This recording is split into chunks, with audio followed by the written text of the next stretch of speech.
I give the floor to the International Service for Human Rights.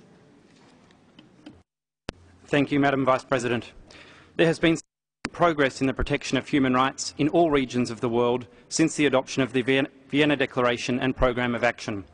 However, 20 years on, many provisions of the VDPA have not been fully implemented, and there are threats of regress in key areas. ISHR would like to highlight 3 such areas.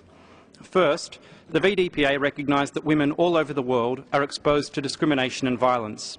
Women human rights defenders, in particular, are often subject to harassment and violence, including sexual violence, in connection with their work for women's rights. We applaud Canada's leadership in tabling a draft resolution on violence against women at this session, and we call on states to ensure that this resolution explicitly condemns the use of rape and sexual violence as a means of stigmatising, harassing and silencing women defenders. Second, the VDPA reaffirmed the importance of the right to equality and non-discrimination on all grounds. Discrimination and violence on grounds of sexual orientation and gender identity is widespread around the world. We welcome the joint statement made by Norway on behalf of 33 states and their commitment to ensuring that the issue of human rights, sexual orientation and gender identity stays on the agenda of this Council and the United Nations.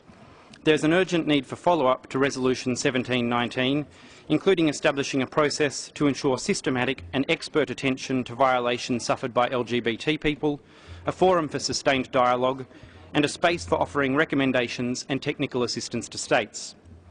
Third, Madam Vice President, the VDPA recognised the important role of NGOs and their members in promoting human rights and called on states to ensure that they enjoy the rights and freedoms set out in the UDHR and the protection of national law.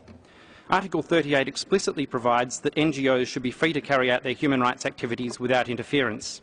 In this context, we condemn attacks, restrictions and reprisals against offenders, including the recent conviction of 43 NGO workers in Egypt and the prosecution of 2 NGOs in Russia, allegedly in retaliation for their cooperation with the Committee Against Torture. Thank you.